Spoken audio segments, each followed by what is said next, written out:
കുറച്ചും കൂടി കുറഞ്ഞത്, എന്നാലും ഹീറ്റ് ഉണ്ട്. ഹീറ്റ് അകത്തേക്ക് കയറില്ല എന്ന് പറയുന്നത് വെച്ചാല് ഇതിനകത്ത് എല്ലാ ഫിലിമിലും നമുക്കൊരു സ്പെക്കുകൾ ഉണ്ട്.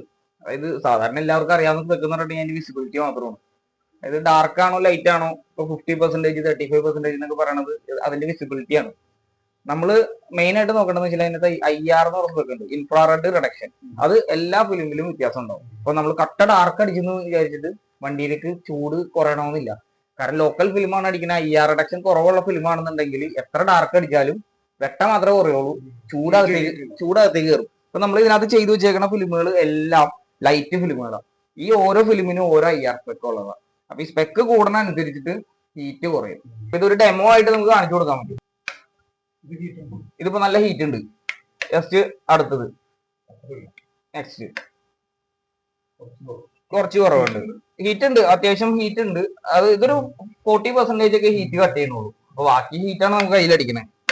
ഇവിടെ മുതൽ നമുക്ക് വ്യത്യാസം അറിയാൻ പറ്റും. ഇതൊരു 70% ഹീറ്റ് കട്ട് ചെയ്യണ ഫിലിമാണ്. കാരണം ഈ ലൈറ്റും എല്ലാം തരുന്ന ചൂട് സെയിം ആണ്. ആ തീരെ ഹീറ്റില്ല. ഈ ഫിലിമാണ് നമ്മൾ നിലവിൽ നമ്മുടെ വണ്ടിക്ക് ഫ്രണ്ടിൽ ചെയ്തിരിക്കുന്നത്. അതുപോലെ സൈഡ് ചെയ്തേക്കുന്നത് ഒരു 85% ഹീറ്റ് കട്ടുള്ള ഫിലിമാണെന്ന് പറയാം. അപ്പൊ ഏത് വണ്ടിക്കും ഏത് ടൈപ്പും നമുക്ക് കസ്റ്റമൈസ് ചെയ്ത് ചെയ്യാൻ പറ്റും. ഇപ്പൊ ഡാർക്ക് കൂടുതലായതുകൊണ്ട് ഒരിക്കലും ഹീറ്റ് കുറയണമെന്നില്ല. അപ്പൊ തീരെ ലൈറ്റ് വണ്ടിക്ക് ഒട്ടിച്ചിട്ടുണ്ടെന്ന് അറിയാൻ പറ്റാത്ത ടൈപ്പ് വരെ ഫിലിമുകളുണ്ട്. ഈ ഫിലിമാണെന്നുണ്ടെങ്കിലും നമുക്ക് ഹീറ്റ് കട്ട് ചെയ്യാൻ പറ്റും.